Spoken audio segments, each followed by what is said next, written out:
It's Wednesday, May 29th. I'm Adam Walsh, and this is The Signal. Whether it's living away in another town, city, or country, or traveling, today's conversation dives into what you can learn from these things and how they can change you. We'll also talk about how they influence your thoughts on this word, home.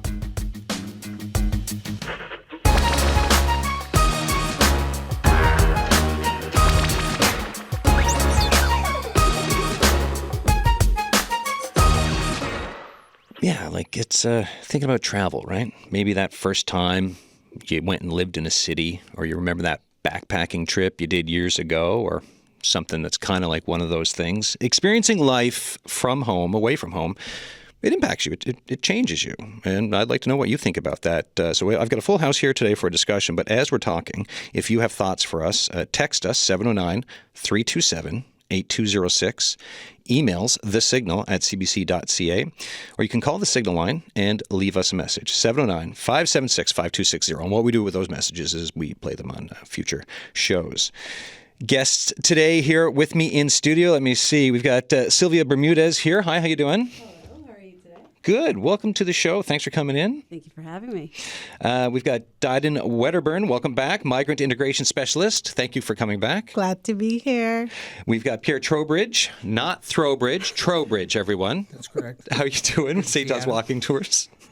We go way back. We met in 2010 in South Korea, yes. so but we can get into that during the show. And Melissa Hogan, travel blogger, who's also with St. John's Walking Tours. Welcome back to the show, too. Thanks. Glad to be back. All right, folks. What was an early travel experience that kind of stuck with you? For me, the first time I was ever on a plane, I was playing rugby, and our provincial rugby team went to New Brunswick, and I was really excited. And then I went to Arby's, and I was less excited. And the only thing it taught me was that I wanted to go further. I mean, hey, no shade on New Brunswick; it's a great place. But like just that little taste of it, I was like, I want more of this. I want to see things that are different than Arby's, and to go other places. What about with you lot? What's something that kind of really got you going for travel, or it could be that first time living somewhere else? I'd say my first solo international trip. Okay. I'd done a little bit of traveling through my 20s, but in 2012, there was an amazing seat sale from here in St. John's to Costa Rica for like $450 return. Couldn't pass it up. Also could not find anybody to go with me. And so I decided to go anyway because it was just too good of an opportunity. And just all of the things that I saw on that trip made me want to see more. And the fact that I planned it all by myself, and I did it by myself, and I made friends along the way, and I came home, unharmed, was like, great, I want to do more of that. And so now it's been over a decade of, seeing more. Wow. So. Over a decade. And how many countries do you think you've been to? 22. I just got home from number 22. And which one was that? That was Morocco. Yeah. So, I was following on Instagram. It looked like a fantastic trip. It's amazing. Yeah. So many new core memories. Cool. Yeah. Like riding a camel into the Sahara Desert at sunset. That's pretty good. Can't beat that. Yeah, that was amazing. No, that's not bad. That's one for the list. Definitely. Yeah, it was on my bucket list, actually. I just went back. I have a list I've been keeping for years. And it's like, I forgot I put that on there, Did 15 you remember years when ago. you're on the camel? No. Okay. No. You're like, this is actually on my list here. Yeah, it was part of my a group tour that I'd done. Nice. And yeah. Cool. Anyone else? Well, maybe for me, I grew up traveling. I was born into it, I suppose. My father was a diplomat, and so, we didn't really have much of a choice in the matter.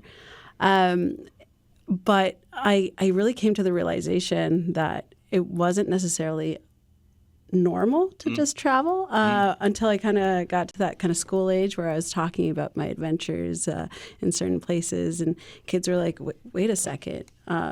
You were able to do, this and that when they didn't have that exposure.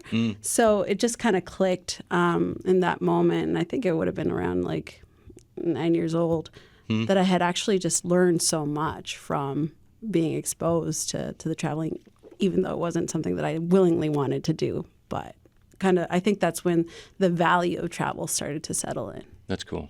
All right. Pierre, what were you going to say? I think for me it goes back to childhood. Yeah. Sunday drives with mom and dad. They weren't necessarily very far or anything, but, even just seeing a new place. And I just seemed to have a natural wanderlust, like right from a young age. So these Sunday drives with mom and dad and, seeing some new places and throw in the atlas that my uncle left on my bedroom floor when I was just a young boy. And I started, studying maps and devouring all this knowledge about places and cities and rivers and mountains and all these things. And I think from a very young age, I was... just those two simple things just filled me with a desire to travel a lot. And it took me later in life. I didn't really start traveling until I went to Korea in 2010. So that was, back 2010 when we met each other, right, randomly, through some mutual Newfoundland friends. And I think the way I did that trip in Korea really set me up for travel thereafter because it was the most haphazard thing ever. I didn't know anybody. I had 3 names on a piece of paper that a friend, Robert Kelly, I think you know Robert? Yeah, Robert had been over there for a while, so he gave me 3 names. And only one of them got back to me, and that was Chad Murphy, who we know. And but I didn't know anywhere. I didn't have a job. I didn't have anywhere to live. I just packed a couple of bags and got on the plane and went. That's and cool. I'm a fearless traveler. I think that doesn't mean like I take No, you're not doing like disaster tourism or something. Or taking bad risks or anything like that, right? But diving into the unknown. I got no fear or anything of that. And I think because of the way I did that trip, it's largely responsible for that. My only bad risks that I take with travel are typically around food, and so it's always recoverable. It might take a couple of days, but it's recoverable. Diana, what about yourself? I think it wasn't the first trip or anything like that for me. It was the people around me, the influencers. So my first exposure to someone who went abroad to study was my dad. He was a police officer in Jamaica. I would have been probably like a preschooler. And because Jamaica is the only English-speaking country in that area of the world, everyone else speaks Spanish or there's Haiti with French. Many of the officers were sent to study Spanish so they could deal with like all the fishermen who ended up in our waters or things like that. So he went to Venezuela. And so that was my idea that, I can go somewhere strange even if I don't speak the language. And then I had my social studies teacher in, what would this be, 10th, 11th grade, who she had gone everywhere and seen everything. So when she's teaching social studies, she's telling you like real life experiences of immersing herself in these cultures. And I would just sit and stare up at her and think like, oh my gosh, I want to be like you when I grow up. I want to go and immerse myself in a strange land, speak a different language and that sort of thing. Wow. And when you got to do that, right, when you grew up, what was that like in the beginning, and how did that shift for like just your thoughts around like the reality of it? I think it didn't hit me that this could be my life until I taught English in Indonesia one summer. So I was teaching in a university on the island of Sumatra. And I think that's the first time I knew you could do that, like just go to a country to teach English without being like some PhD in English or something. And I was just like, I could do this. This is amazing. And I get to learn another language, try new foods. And it was just amazing to me. And I just felt like, okay, cancel all the things my career counselor told me in school. Cancel my plans for becoming a marriage and family counselor. Like legit, I just quit all my plans and redirected my entire life to be like, okay, I want to teach English to speakers of other languages. And I did that for the next decade. Wow. And you're a migrant integration specialist. Now, last time you were on, I asked you to explain that, but I'm going to do it again because who knows who was listening then to now. But just because I find this really interesting for what you just talked about for growing up and then what you do now. So tell folks about it. Okay, so migrant integration focuses mainly on the social integration, someone feeling like they belong, they have found where they fit in their host culture or community. And so a lot of this is internal. It's not figuring out so much where to bank or how to say hello and thank you. It's a lot about you knowing who you are, a lot of self-awareness, a lot of restorative habits, because being in a new, different culture can drain you. It's a lot of work. And so helping them to cultivate those restorative habits that let them wake up each day with that drive and that energy to say, yes, I can make it another day. I can figure out the right word to say to the bus driver today, that sort of thing. And helping them refocus on their goals every day to say, why did I leave home? Why am I here? What do I want to get out of this? And how do I go about it the best way possible? Sylvia, you're is it self-described bit of a nomad who is settling into more permanence in Newfoundland. Talk to us about that transition, right? So like traveling around, growing up with, diplomat parents, all of that. And then, you're here and you're just like, hey, I'm putting down some roots. So, I've recently become a mother. And I think, I think the sense of family starts changing. Well, at least for me, it started changing my understanding of home a little bit. Yeah. And so it's been hard, really, to say I want to be in one place for an extended period of time, because I just haven't done that.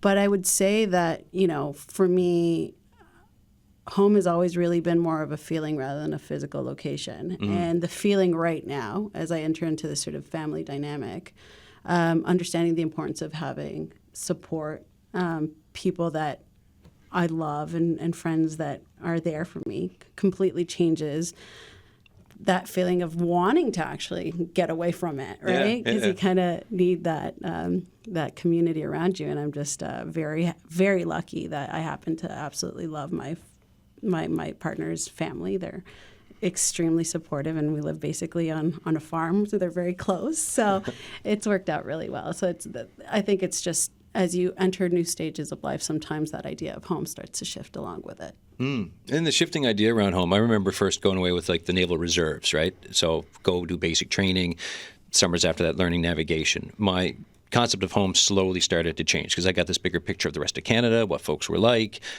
more of a broader country understanding. And then to South Korea for 6.5 years and later Japan. Each time I've gone somewhere, it does kind of impact and influence how I feel about what home can be and what home is, and I know that's different for everyone else too, right? So what about the rest of you on your travels or living away or moving or whatever?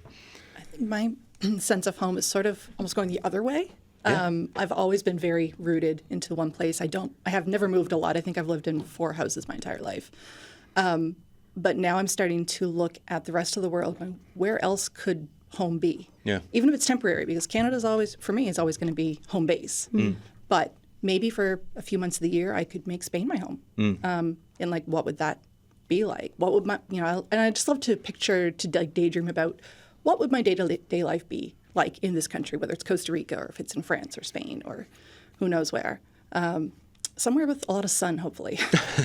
Hey, Sun we and had warm weather. sun in St. John's yesterday. We How did. greedy are you? I got small I hopes. could do another day. A few more days would be nice. But yeah, so I'm starting to, I guess, kind of expand my thought of what home could be. Yeah. Pierre, what about you? I've always kind of looked at home as, excuse me, wherever you have your stuff. I've always kind of, wherever my things are, wherever I hang my hat, that's home. That's kind home. of thing. But at the same time, when living overseas, I kind of had that mentality because, you settled into the community, you become a part of the community. Yeah. Like I lived in China for nearly 5 years, and I lived in one of the towns for 3 years, and I went to the same lady for my fruit every time. Yeah. I went to the same place I had 2 or 3 different places I went to for street barbecue, and then I had a place where I go when I wanted grapes because my regular lady never had grapes, and different things like that. So it's like kind of settling into the community and making it your home, But at the same time, this here, Newfoundland, where mom and dad are, that's always going to be like truly home. And traveling's like you said, it's really changed my perspective on it. And in a province full of people that a lot of times had to move away and didn't want to, I was the guy that was the other way. I wanted to go. I wanted to get away, and it wasn't because I didn't like Newfoundland. I guess maybe in some ways, perhaps I didn't really enjoy myself in Newfoundland. Maybe I wasn't content with what I was doing, and for work and that kind of thing. But after I got some of the traveling out and stuff, that's kind of changed, and I feel a whole lot more attachment and contentment here than I probably ever have in my life. And the one thing that I really has jumped out at me from traveling about, and the concept of home, and it's something I think I told you when I was on with you last time. There's something I wanted to say at the end, and I totally blew it. And Hey, I that was totally your forgot chance. it. Now I got my Don't chance. forget. I'll get it back. I actually made notes so I wouldn't forget. But it's just how lucky we are with what we have here. Yeah. How fortunate we are for the natural beauty and the open spaces and the fresh air and everything that surrounds us all the time. I found that, like, when I started traveling, I'd go to these places and people say, "Oh, you got to go here, you got to go there. It's so, it's so beautiful, it's amazing, it's all this." And I go, "Yeah, it's nice." It's nice. Yeah, that's pretty good. Okay, yeah. But of course, now that being said, there are some places that are obviously just mind blowing and stuff that you get to see. But I just realized that we're a little bit spoiled around here, and I think sometimes we take it for granted what we have around us here. And that's one concept of home that really changed for me from traveling. Yeah, I was whenever I go away and come back, I always appreciate the air. Because there's stuff that I can appreciate here that because I've lived away, I've learned more about and appreciate. And then also, I've been taught that things can be better because certain things are better. And so it's that kind of a mix, which is these are great. I mean, such great life lessons, and especially when you get back and you're just like, it smells nice, bit of the ocean there. Breathing in all that rain drizzle and fog. Yeah. For a long time, I used to say home is wherever you pay taxes. Okay. Right. Well, hey, yeah, right. But recently, I have shifted it a little. Maybe Newfoundland has done that to me. And I think home is wherever you make your long-term memories. And so the people who are with me in my day-to-day, if I have to be using WhatsApp video calls to update you on this is what happened today, or this is what I'm dealing with, or I went to this place and we had this experience, versus the people who are creating those experiences with me. It's my friend who I'm going to help her with her 6-year-old's birthday party, or it's the karate moms that were cheering with me in PEI over the weekend while Newfoundland took home all the medals. That's what's home. It's the memory making, the partners that help shape those experiences for you. Yeah, like it's always. I'm always interested in hearing folks' reactions to like that type of a question, right? Like, what is home for you? How has it changed? And then like also for learning lessons, if we're looking at travel, what have you learned when traveling? Because like you can also learn nothing, right? Like you can go to places and learn zero. It is, believe me, it is highly possible. I've done it. But then I've also been either living somewhere else or like working or traveling and learning something. Like when I was in Japan one time at work, like something happened and my perception of what happened and how I internalized it compared to my colleague who was a friend of mine, we just had completely opposite reactions to it. And I just didn't understand. It took me a bit to think, oh, wait, this is because of everything who you are and your background and upbringing and culture and everything else and everything that how I'm built, we're wired to look at this differently. And that, like, even just to understand the difference is one thing, but to really understand why they would feel that way, like, is really hard. And that was like this thing for living away that I kind of realized that, and I wish I didn't realize it that late in life. I was like 36, right? Like that would have been great for Adam when he was 20. But I think that's one of the beautiful things, right? That you start understanding that perspective is so subjective, and I think that when you start comprehending that, there isn't necessarily a binary response to everything. I think that's where we open the opportunity for empathy and understanding and humanization. So for me, that's sort of probably one of the most valuable things about traveling and exposure. But as I'm kind of also listening to you guys talk about the idea of home, I think, and maybe it's, I don't know if it's a newer concept, but I don't think it has to be singular, right? Yeah. I think home, it can also be plural. Yeah. Totally. Because to your point, I think for me, it's always been a sense. It's been a feeling. It hasn't been where I hang my coat at the end of the day. It's been, feeling supported, feeling accepted, feeling healthy, feeling loved, right? And at times, like when I moved to Canada for university, my parents continued their career. And for instance, they'd be in Italy, and I had never actually visited their home, but that was still home to me. Right. Right? Wow. Yeah. So, I really think that, at least for me, there's a true disconnect between physical location and the idea of home. You're nodding and saying, Absolutely. That's exactly what I wanted to convey. It's not a physical place. It's not the things, because the things get lost in the airport. The things, you have to give them away each time you need to move.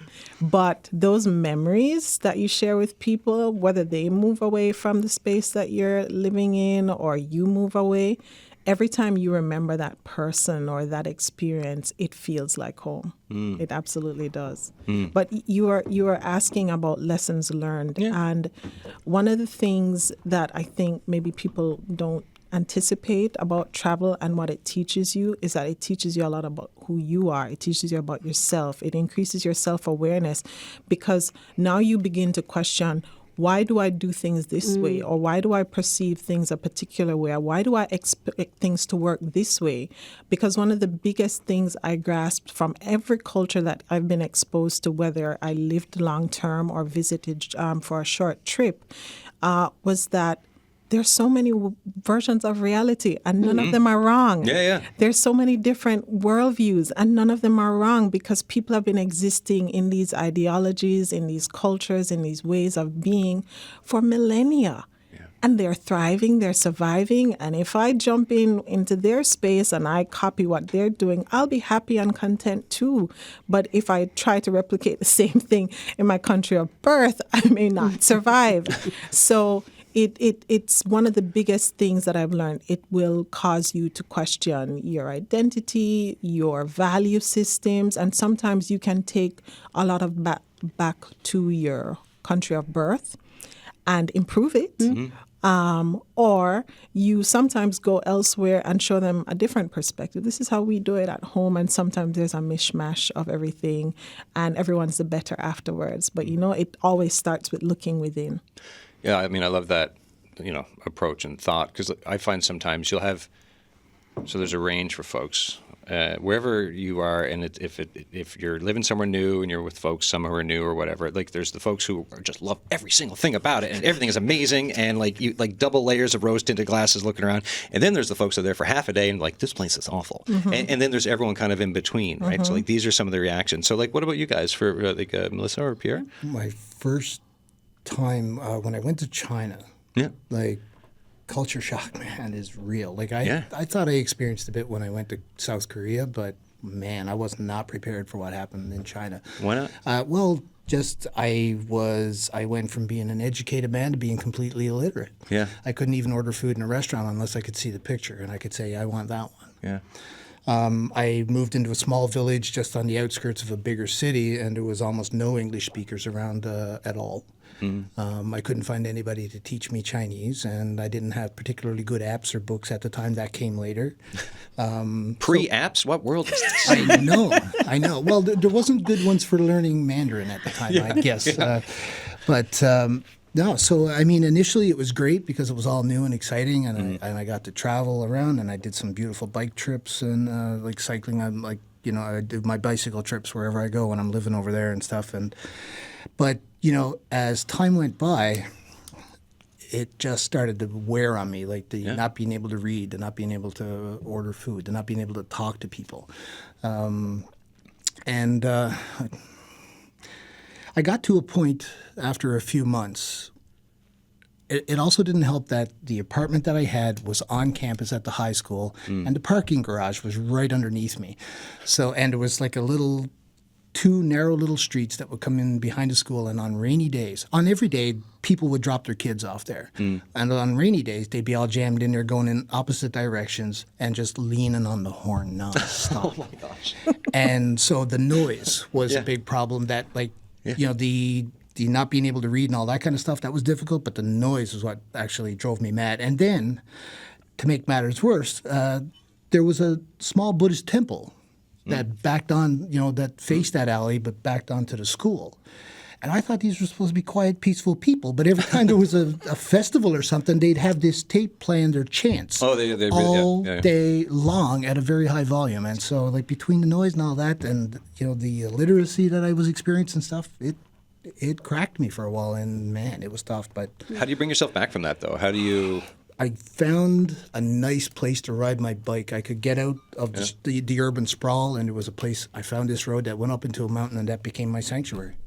And I could get up there, and it was nice and peaceful. The air quality was better, and the people were curious about me. I was curious about them. I'd take my photos, and and it was just that became my sanctuary, and that helped me get through it. Nice. And the year following that, I moved to the city that I lived in for 3 years, and that place, I was thinking about it a lot when you were talking about memories and things like that, because I'm never going to think about that place and not think of it as a home.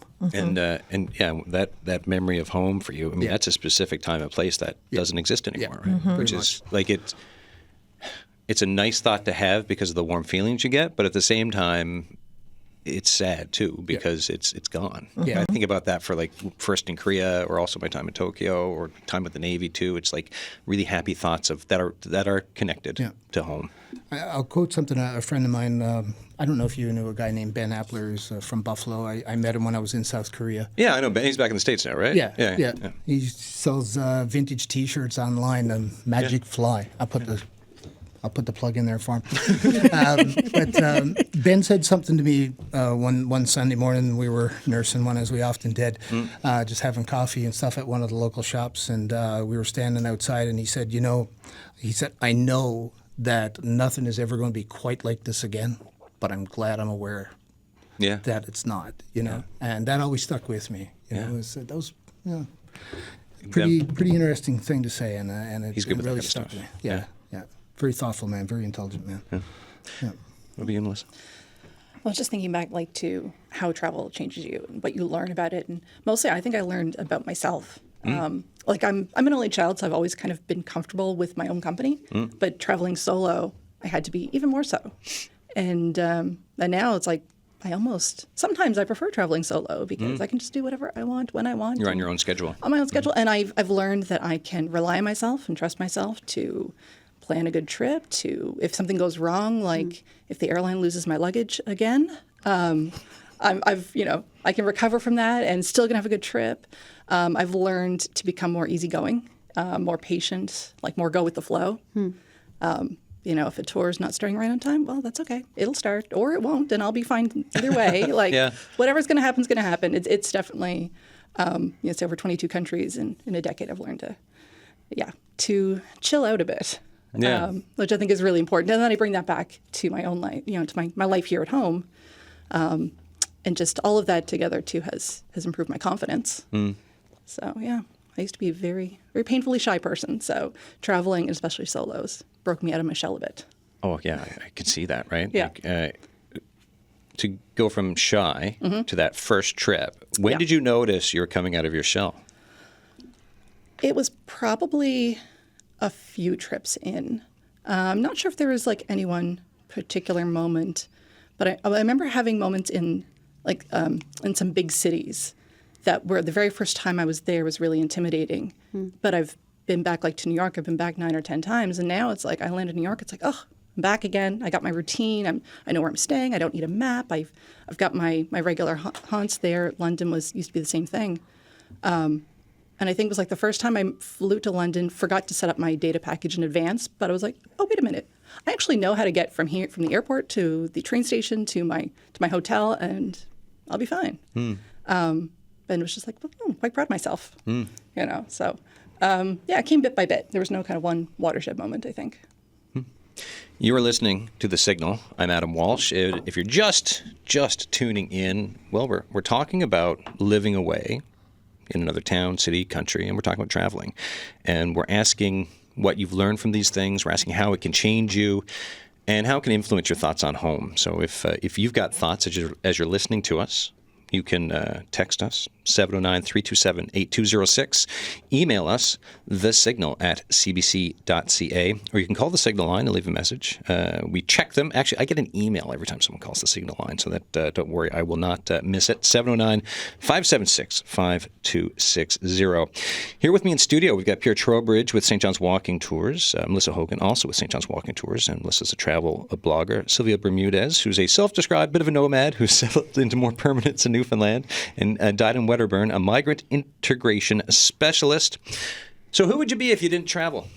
Like what would you be in life? Like I think I would be a fraction of who I am for my understanding and how I've developed, and the lessons I've learned really kind of made me who I am now. And I'm on most days, maybe not Mondays, but like the rest of the week, I'm fairly comfortable with that.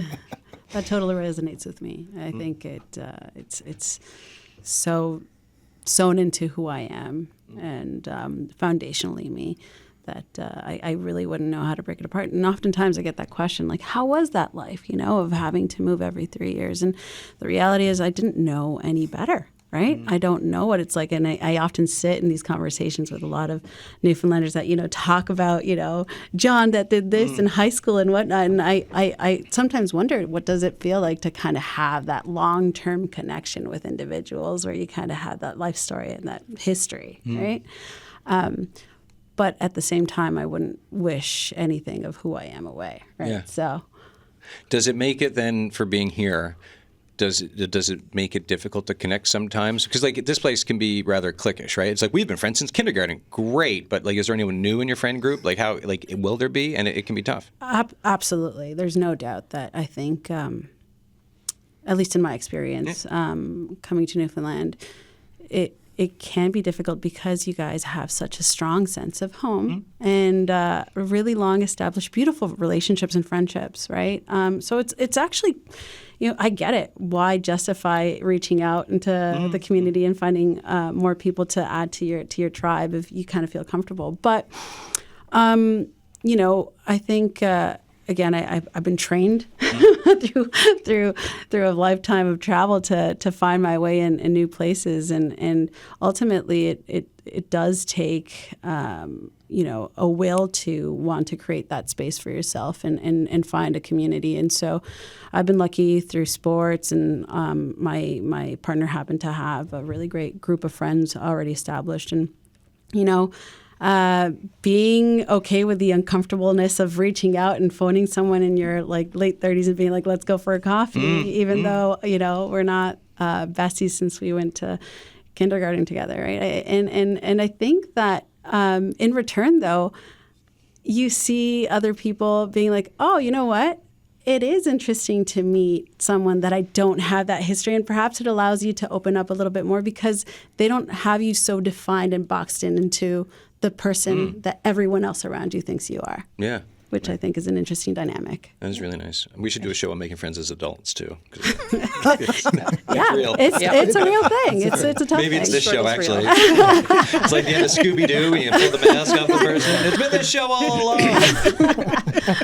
I also recommend when women start stepping into motherhood, because I think that is also a very interesting. It's just top of mind for me because you'll almost kind of get tossed into a very particular community. Yeah. Oh yeah. No, we can do a show on that. All Just right, send me another email. That's easy. We got 5 shows a week, and especially once you get into late fall and gardening drops off, like it's. Let me tell you, there are spaces, so that will happen. All right. I think in travel, though, one of the things I think I liked about it was the idea that nobody has, like, you land in New York City with 8 million people, nobody knows you. You can be whoever you want to be. Yeah. If you want to wear whatever you want to wear, do whatever you want to do, nobody cares. I love the anonymity of it, right? Being in places. It's a double-sided or double-edged sword. Yeah. Because after a while, you can be like, nobody cares. Nobody cares about me. But it's like, nobody cares. Yeah. Do what you want. Mm-hmm. No, there's that range, right? Like, it's like, it and Dyden, like, you could be like taking a subway in Tokyo, and it could be like, hey, no one cares. Or then it could be like a dark, rainy day, and you're just there and like jammed in like sardines, be like, no one cares. Right? Yeah, absolutely. One of my hacks for what I call building your social connectedness is birds of a feather flock together. Hunt down and find those other outsiders, those other newcomers, those others who weren't born here. And it's not just, other foreign-born residents, like in my case. Most of my friends are foreign-born residents, but many of them are Newfoundlanders who lived abroad for extensive periods, and they know what it's like to be the other. And so they have this, it's kind of like this morphing of our DNA that connects us.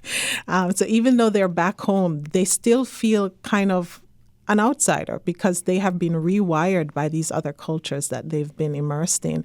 And so when they come back to Newfoundland, they're not quite the person they used to be. And connecting with, say, someone like me makes them feel kind of more normal. Yeah. Yeah. And then there is a third set of people would be those who they didn't grow up in St. John's. Yeah. So all their friends are back in some town far away, some remote community. So they find some connection because a lot of things are new to them as well. So that's been my safe space for finding people who I can hang out with and be grown-up friends with. Yeah, right. Finding it out, bringing people in, meeting folks. Yep. You know. Pierre, any thoughts? I was just thinking about something along the lines of what Melissa said, like you can be who you want, and like going to Korea the way I did and meeting people, it really changed me because I became more open to express myself. I was always good at that in my little clique, in my little hometown outside St. John's, growing up. I mean, but to go into places with people I didn't really know, this might shock people because I'm a tour guide and I talk for a living, but I could be the guy that would go into a room and wait for people to talk to me. Korea, just some of it was, of course, like the people I met that encouraged me to, speak out more and make my silly jokes more and all this kind of stuff, right? So, so in that way, the adult friends there, they just kind of gave me license to free myself from any bonds I'd put myself in. So... yeah, something like that, I guess. I remember I was working this newspaper in Seoul, and it was like my first day, and I sat down, and it was lunchtime, and everyone around me got up and went to lunch, and I was just left behind. And I remember talking to my girlfriend, time now wife, and she was like, "Oh, that's not great." And but it was just this lesson of like, "Hey, this is a life lesson I can maybe have later on in life about someone who's brand new at something, and just to reach out and be like, would you like to come to lunch?" And but I didn't realize, I guess growing up, as a white dude in St. John's, Newfoundland, you just feel like you're going to be part of everything and everything's easy. And then when you start experiencing things, you're like, oh, not everything's easy, and not everything's going to go my way, and not everyone's going to include me. All important lessons, right? Yeah, for sure. So then, if we have folks, and you're right, and this is, I don't mean this as a judgment thing, but like for folks who don't want to travel, perhaps are scared of travel, like what are messages that you would have for someone? And because sometimes it's a privilege thing, it's an affordability thing too, but then sometimes it's like, no, I'm uninterested. Like, what do you think people might be missing out on? If it's a fear thing that's holding you back, you shouldn't let that happen. Yeah. The world is not as scary and as intimidating as the media, present company excluded. Oh, no, hey.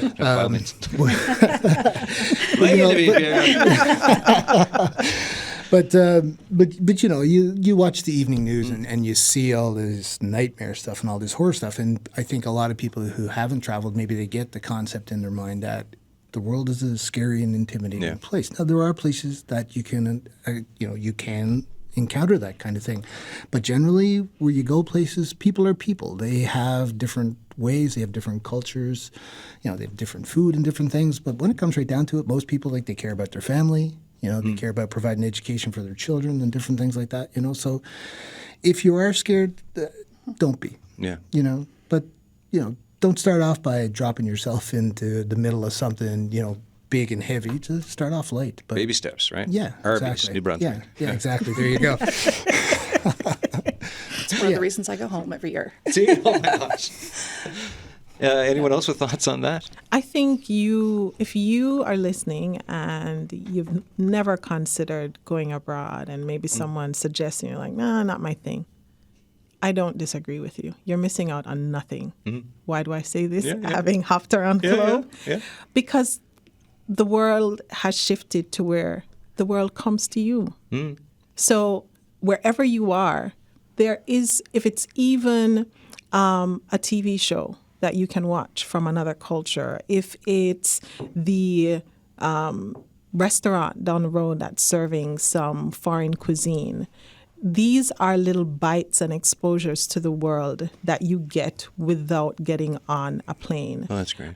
It's the international student that lives in the house down the road that you can have a chat with.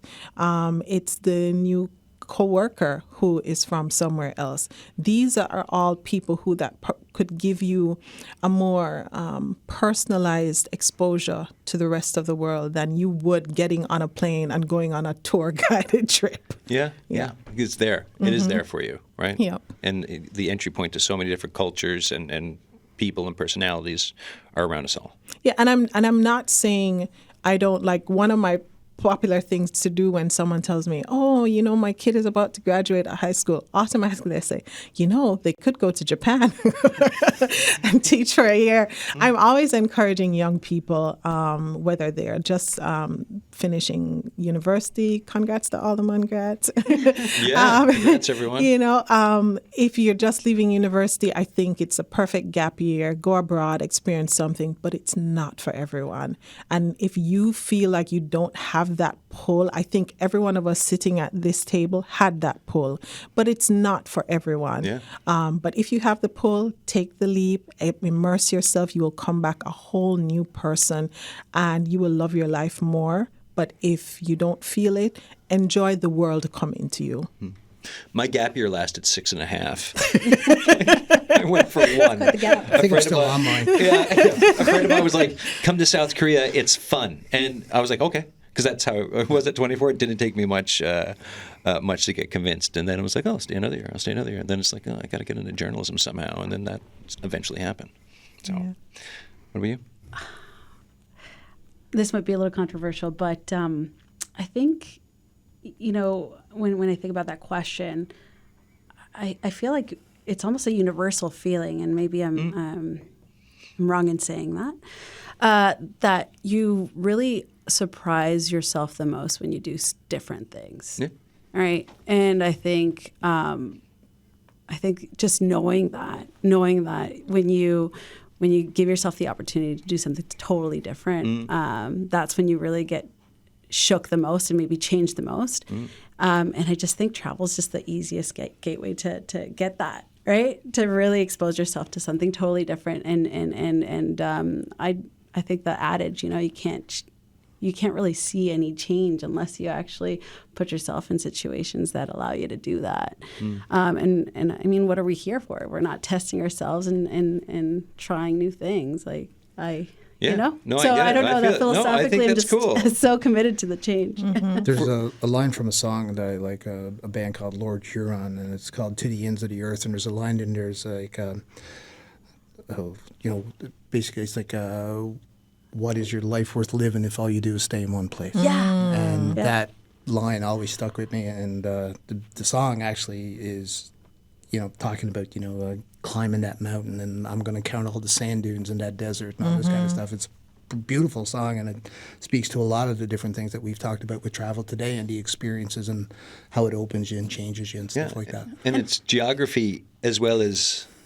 Mental. And I'm on the radio pointing at my head. It's like, what? Like, why is he not talking? I think that's super important to also lean into the fact that it doesn't require to get on an airplane and go to a land far away. Like you started the conversation today, just talking about the beauties that this island holds, right? And I think you guys have such amazing access to nature. Nature in and by itself, I think, is one of the biggest shifters for us because we're so connected to it. And it allows us to kind of change our perspective. Maybe, again, that empathy thing that I was talking about before. So really, it doesn't necessarily mean travel to the ends of the earth, but maybe just go a little bit further away from, St. John's and put yourself in a different community. You guys have one of the most beautiful islands in North America with very rich communities all across of it, the island. And that in and by itself is already a culture shift for you to explore and understand. Yeah. And I think anybody who has that like desire to travel, but they're afraid to do it. Like I've had some people say to me, "Oh my goodness, you're not afraid to do anything. You're fearless." It's like, no, I'm afraid. I is just do incorrect. it scared. Yeah. I'm bold behind a computer when I'm booking things. And when I get there, I'm like, why? Standing on a mountain in Slovenia, like, putting the parachute on, going, what did I do? Why am I here? But I'm also stubborn, so I just do it. But I think there's ways you can sort of dip your toe into the travel water, like maybe try a group tour. Yes. I just did my first one this year, and it's not going to be the thing I do all the time now, but there's a destination like in Morocco. I didn't want to travel solo. I thought, I'm going to try a group tour. And that way I just paid the money and I showed up at the start point and everything was planned out for me. I just had to follow the guide, get on the bus, get off the bus. It was a small group, which was really nice. But I think that would be a great way to experiment. And then once you're comfortable, like, oh, I could go to another country. I could fly into an international airport, do passport control, handle that. Maybe next time I'll try something by myself or like with a group of friends or whatever. But I think there's many different ways. Or just taking a weekend trip to Toronto if you've never been or somewhere in Canada. Yep. Drive up the Northern Peninsula. Or that, there's many ways you can sample it without going, solo trip to Zimbabwe. Yeah, right. Yeah. And if you have if you feel that urge that you want to travel and you've got something holding you back, and I sort of spoke about this a little bit earlier, it's like don't decide you can't do something before you actually give yourself a chance to try. Yeah.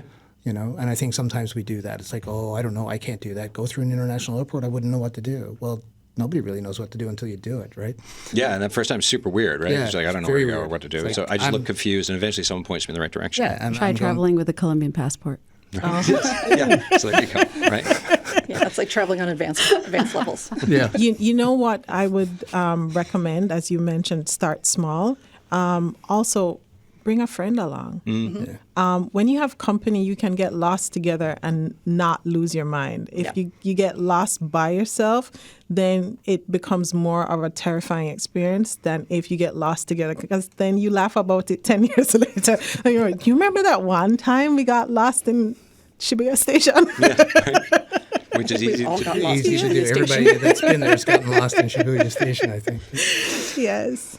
I find food as well is such an interest. And again, this is one of these like later in life realizations I had, because sometimes growing up, I was always curious about other food, and I thought I had a really big food appreciation curiosity. But then I went to South Korea, and I was exposed to some types of dishes that were outside of my comfort zone, right? But then as I got older, the thing I would think about when I would sit down in a restaurant would be like, if everyone around me is enjoying this, why am I not enjoying it? And it doesn't mean I'm not allowed to like stuff. That's there. But it's just trying to be open about that kind of a thing, trying new foods, right? Like, I mean, when I was probably 20, with the Navy, we had to take turns cooking on this training ship. And at the time, here's where my food level for understanding was. I was like, today the soup is going to be minestrone soup. And everyone's like, minestrone? I'm like, oh, is that how you pronounce it? I've never had it before. So I've grown a fair bit since then. What about for the rest of you? Like is there any type of what has food done? I used to be a really picky eater. Yeah. Even into my mid-20s, it was chicken nuggets and French fries and maybe a Caesar salad. And then one day, I think I just decided, you know what? I'm not allergic to anything. So instead of saying I don't like it, if I've never had it before, I'm going to start saying yes. And the worst thing that's going to happen is it's going to be gross, and I never have to eat it again. Yeah. I had bundegi in Korea. It's Silkworm larvae. Yeah. Has a very distinct smell. One and only time I ate it. Yeah. But I tried it. You never know. Maybe it was going to be my next favorite snack. Who knows? I used to teach kids who would have them in Dixie cups and slurp them like ice creams. And I was like, oh, okay. Okay, yeah, good for but you. Hey, yeah, if you like it. Not for me. Yeah. But you never know what you're going to discover. I discovered I really like Greek food when I went there and tried all these different things. And and I think that's, whether it's food or other things, just being open to saying, I will try it once and we'll see how it goes. And I love thinking about the story behind it too, right? When it comes to some of these dishes, you're like, well, what are we eating here? What is this dish? What's the history of it? Like, what's the backstory with it? Like, there's stuff like when we went to Okinawa, and I was like, I'm going to order an Okinawan breakfast, and it was spam and eggs. I'm like, that was not what I was picturing at all. And like, this is an Okinawa because of the American presence there over the years, right? But it's Okinawan, right? So. Even in South Korea, I mean, there's whole shelves of the stuff, right? I mean, Spam did you in get given a supermarkets. gift box? Oh, yeah. It was a spam gift box for Chuseok. for Chuseok, a handful of different cans of Spam, and usually like a bottle of oil in there or something. Yeah, right? and maybe some tuna. Yeah. Those Yeah, things I fly got off the those. shelves. I had a bit of an advantage with food because I grew up with a caterer. And if I watched a show on cable TV and saw them eating something, some fine food, I'd just say to her, Mommy, can you make this? And she'd go do her research, she'd go find the ingredients, and she'd make it. So I ate the world before I met the world. Nice. And because, I guess because she's a caterer and my parents were into trying new things, exploring new, even within Jamaica, different subcultures, mingling with people from backgrounds or norms that are not necessarily shared with them, she encourage us to always try something new and be open to new foods, new ingredients, that sort of thing. And I remember once seeing a documentary where they explained that if you had a kid, you want them to try some food, they keep rejecting it. Just tell them, okay, for the next 2 weeks, you just have to have like 1 teaspoon of this. And at the end of the 2 weeks, if you have it every single day, you'll get this, like your favorite dish. That's the reward. And when they did this experiment, after the 2 weeks, the kids start asking for the thing, that thing they didn't like. And so I realized that it's you acclimatizing to the flavor, the texture, the scents. And so I, like Melissa said, I would try something the first time. I have a photo of the first time I had natto in my mouth. Yeah. It was not a pleasant face And this is that like I made. fermented, like it looks like rice, like when you're making Rice Krispie squares, but Yes. it's fermented soybeans. Soybeans. Right? It's brown and it's a foul odor. You're really selling it. But I love it. I literally paid too much money to ship cases of this thing from BC because I missed it so much. And it took me trying it that one time, and I said, okay, each time someone has natto available on the table, I'll take just a teaspoon of it. And over time, it was something I started craving. So I think it will, if you take, Melissa's approach, try it once. And if it's where you are staying in the location for a long time, just take a little bit every day. And you never know, you might become fond. Yeah, I got there with sundae in South Korea, which is kind of like their version of blood sausage. But in the beginning, I was like, no. And now I like it. But it just took, I've been going to South Korea since 2024. So it's 2004, sorry. So that's, 20 years. 20 years. It took 20 years. But 19 years, actually. What about traveling around where you're moving every year? Like, what does that mean, like, for food? Like, were you open for stuff? Listen, Sylvia? I think what I came to understand quite early is that food is history. Yeah. Right. And so if you can't, actually, it's just such a wonderful way to start understanding how a culture developed, why it developed. It's always so deeply connected to the ingredients that they're using in their plates, right? Yeah. So, for instance, being Colombian and everyone kind of knowing about coffee, and that now we have full tours that take you through the different coffee plantations, but help you also understand sort of how and why we pair certain things with others. And it's just a great way to culturally dive into the country that you're in, right?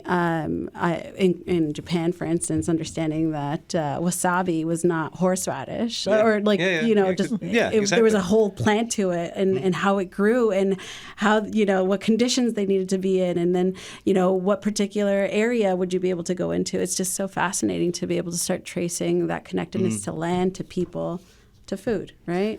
Yeah, the Japan side of it, like when they're closed off for a couple hundred years, it was Nagasaki was the port that like allowed stuff in. So strawberries and beef and all that kind of came in through that one port in Japan. And so when I was there learning about that, and then like, eating a strawberry and thinking like, wow, this is kind of wild, right? Like this history. And also it's like the most perfect large strawberry that you'll ever see. Or just think about cod here in Newfoundland, right? No, It has and where it such went.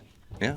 And why you love rum. Well, we Well, you have the Jamaicans to thank for your speech. Exactly. So we started a food tour actually last year, introducing people who are visiting to Newfoundland food and Jamaican rum, why we have it here, why we love molasses, where it comes from, and because I think food can really root you into a culture Yes. and why people are the way they are. And we're going to leave it there because John Blake's waving at me frantically. Now he's smiling and laughing. Oh, no, he's crying a little bit. Oh, there we go. That's it for the end of the show. Thank you so much for listening to The Signal, and we will have it up online on YouTube if you want to watch it and see what we look like this afternoon. Looking ahead to tomorrow, it is Multiple Sclerosis Month, right? Awareness Month for May. May 30th is World MS Day. We're going to talk about MS research, treatments, and how it impacts folks here in this province. That's tomorrow. Thanks.